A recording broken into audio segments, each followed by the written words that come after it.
பாருங்க, மார்க்கு 1:13 இயேசு ஞானஸ்நானம் எடுத்துட்ட பிறகு உடனே ஆவியானவர் அவரை வனாந்திரத்திற்கு போகும்படி ஏவினார்.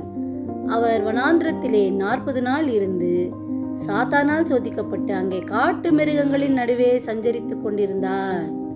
யார் கூட சஞ்சரித்து கொண்டிருந்தாரா? காட்டு மிருகங்களின் நடுவிலே சஞ்சரித்து கொண்டிருந்தார். தேவதூதர்கள் அவருக்கு ஊழியம் செய்தார்கள்.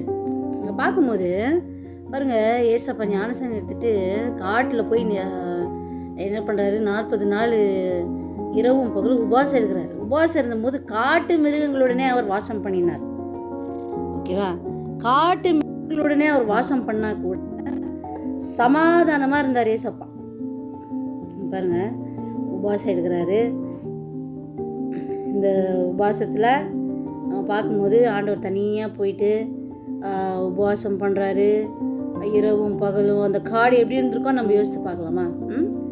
பாருங்க, அப்புறமா பார்த்தா தனியாக இரவும் பகலும் பிசாசினால் சோதிக்கப்பட்டு கொண்டிருந்தா கூட பாருங்க, he was with wild animals. Wild animals நீங்கள் பார்த்தீங்கன்னா லயன், டைகர், ஃபாக்ஸு, இது எல்லாமே அட்டாக் பண்ணக்கூடிய ஒரு மிருகங்கள். அவைகள் மத்தியிலும் அவர் என்ன பண்ணிட்டாரு?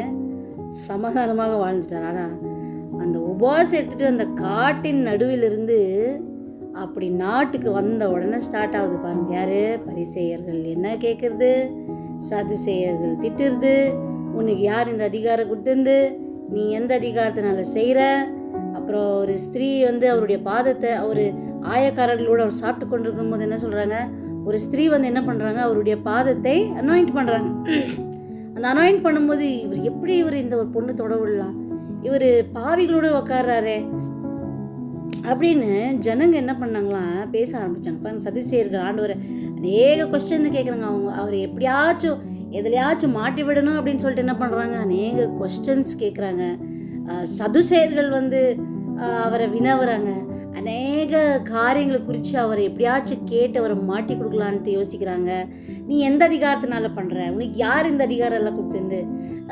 எதை கேட்டு நீ பண்ணினுக்கிற அப்படின்னு சொல்லி ஜனங்களை ஆண்டவருக்கு விரோதமாக எழுப்பி கொண்டு இருந்தாங்க. அந்த ஸ்திரீ ஆண்டவர் காப்பாற்றணும்னு நினைக்கும் போது எல்லாரும் என்ன பண்ணுறாங்க? இவ மோசேயுடைய நியாயப்பிரமாணப்படி நம்ம கல்லெறிஞ்சு கொல்லணும், எல்லாமே அவருக்கு விரோதமாக செஞ்சுட்டு இருந்தாங்க பாருங்க. ஆனால் அந்த காட்டில் இருந்த மிருகங்க கூட அவரோட சமாதானமாக இருந்துச்சா? ஆனால் நம்மை ஆசையாக அவர் படைத்திருந்தா கூட நம்ம தான் மனுஷர்களாகிய நாம் அவரோட அந்த ஒப்புரவாகுதல் நம்மக்கிட்ட இல்லை. பார்த்தியா? இது ஒரு மாதிரி ஃபன்னியாக இருந்தாலும் சிந்திக்கக்கூடிய விஷயம். Even when the wild animals can rest in peace with God, why can't us? நம்மளால் ஏன் அந்த தேவனோட அந்த ஒப்புரவாகுதலுடைய அந்த சமாதானத்துக்குள்ளே ஏன் பிரவேசிக்க முடியல?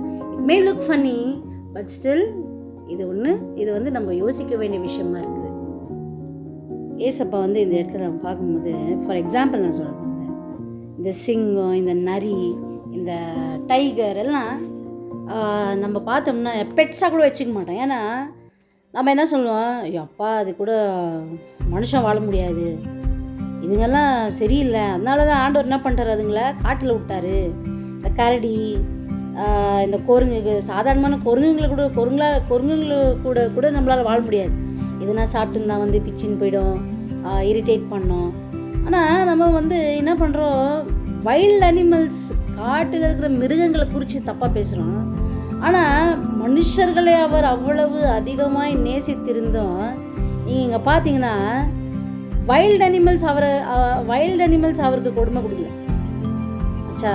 காட்டில் இருந்த மிருகங்கள், மோசமான மிருகங்கள், ரத்தத்தை உண்கிற மிருகங்கள், சதைகளை பிச்சு தின்கின்ற அந்த அனிமல்ஸ் கூட ஆண்டவருக்கு அவ்வளோ கஷ்டம் தரல. ஆனால் இந்த மனுஷன் நம்மளை குறித்து நம்ம யோசிச்சு பாருங்க, நம்ம எவ்வளோ கெட்டவங்க யோசிச்சு பாருங்க. we are worse than animals. மனுஷர்களை விட பாவிகளும் அந்த அனிமல்ஸ் அதுங்கக்கிட்ட அந்த ஒரு கெட்ட எண்ணம் அதெல்லாம் இல்லை. ஆனால் நம்ம அந்த மிருகங்கிட்ட அந்த கெட்ட எண்ணெல்லாம் இல்லைன்னா கூட நம்மக்கிட்ட எல்லா கெட்ட எண்ணம் இருந்தாலும் நம்ம அந்த மிருகங்களை குறித்து பேசுவோம். அவன்லாம் மனுஷனே இல்லை, அவன் மிருகன் அப்படின்னு சொல்லுவோம். நம்ம எவ்வளோ கெட்டவங்களா இருக்கிறோம் அப்படின்னு யோசித்து பார்த்தீங்கன்னா, இட் வாஸ் அஸ், மனிதர்களாகிய நாம் தான் அவரை துன்புறுத்தினோம், அவரை சிலுவையில் அறிந்தோம். ரோம என்னது சேவகர்கள் அவரை அடித்தார்கள், அவரை நொறுக்கினார்கள், ரத்தம் வர வரைக்கும் விடல. காட்டின் மிருகங்களோடு அவர் வாழ்ந்து கொண்டு வந்த போது சந்தோஷமா வாழ்ந்தார். அவரை சிலுவை எடுக்க வச்சோம் நம்ம தான். அவரை ஒரு பாடு 2 பாடு படலாம், நமக்காக எத்தனையோ அடிகள் பட்டு பாடுகள் பட்டு இருந்தா கூட அவர் பாருங்க, நாட்டில் இருக்கிற மிருகங்களை கூட அவ்வளோ நேசில, நம்மளதான் அவர் என்ன பண்ணார், அதிகமாக நேசித்தார். பாருங்க, மனிதர்களாகிய நாம் தான் அவரை கேலி பண்ணோம், கிண்டல் பண்ணோம். அந்த ரோம போர் சேவகர்கள் அவரை பார்த்து பரிகாசம் பண்ணார்கள், அவரை பார்த்து சிரிச்சு அடிச்சு இதெல்லாம் பண்ணது யாரு? நாம் தான்.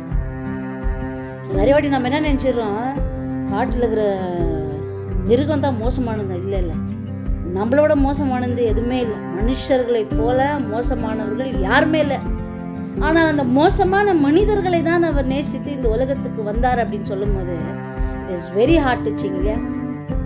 அவர் காட்டில் இருந்தபோது அந்த மிருகம் கூட அமைதியாக வாழ்ந்துட்டு இருந்தார். தேவதூதர்கள் அவரோடு சஞ்சரித்து கொண்டிருந்தார், ஊழியம் செய்து கொண்டிருந்தார்கள் தேவதூதர்கள் இயேசுவுக்கு.